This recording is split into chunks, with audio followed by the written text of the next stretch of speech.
در منطقه را ما قادر هستیم که اینها را مورد Donald Trump's special envoy, Steve Witkoff, dismissed UK Prime Minister Keir Starmer's plan for an international force to support a Ukraine ceasefire as simplified and likened to a Churchillian posture.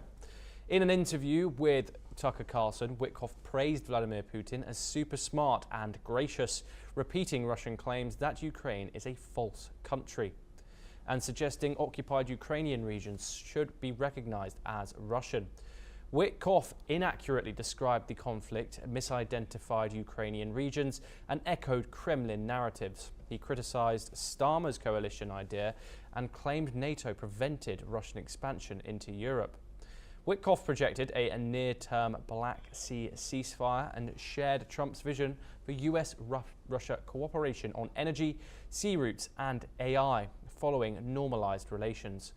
Meanwhile, in latest attacks, Russian drone strikes on the Ukrainian capital overnight killed at least 3 people and wounded 10, according to the available information. 3 people died, including a 5-year-old.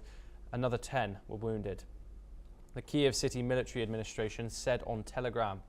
This followed Russia's overnight drone strike on Kyiv that left at least 7 injured and set high-rise buildings ablaze, Ukrainian officials reported. Mayor Vitaly Klitschko confirmed 1 hospitalization as emergency crews tackled fires across multiple districts. Falling drone debris ignited the blazes in the Podil and Dnipropetrovsk areas. Kyiv's military chief Timur Kladenko stated. The full scale of the assault remains uncertain, though blasts likely from air defense responses were heard in the surrounding region. 2 more people were injured and several homes suffered damage, according to the regional governor, Mykola Krashnik. Moscow has yet to respond. Meanwhile, Kyiv and eastern Ukraine endured over 5 hours of air raid alerts overnight.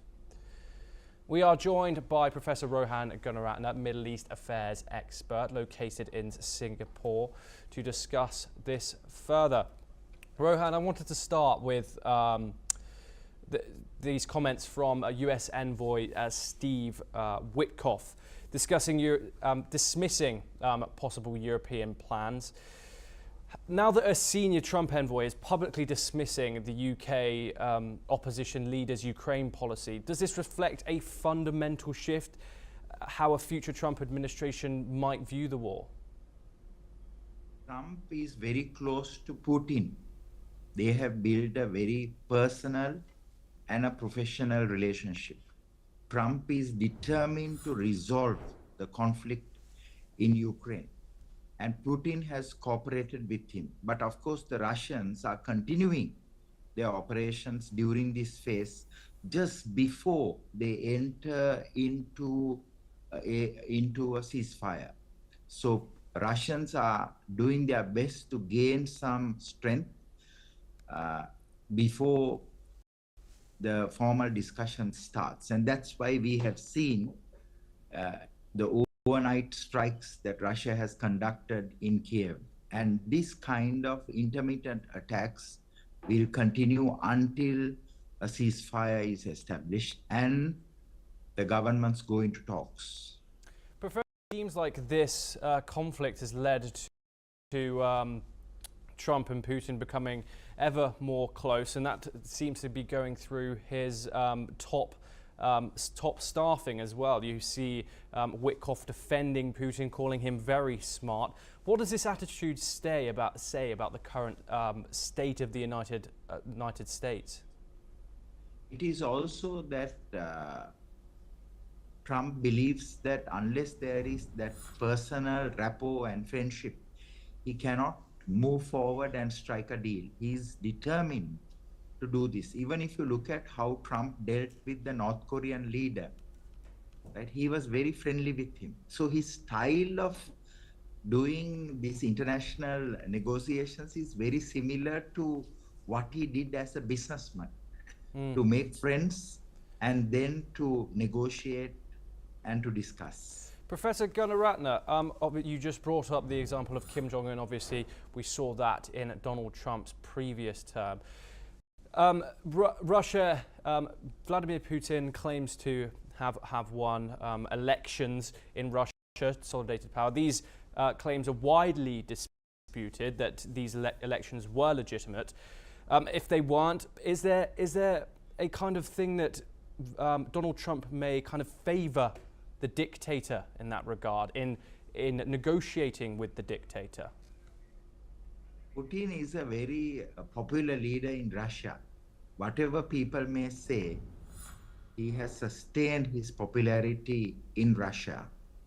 And Trump knows that. That's why Trump says that Putin is a very smart man.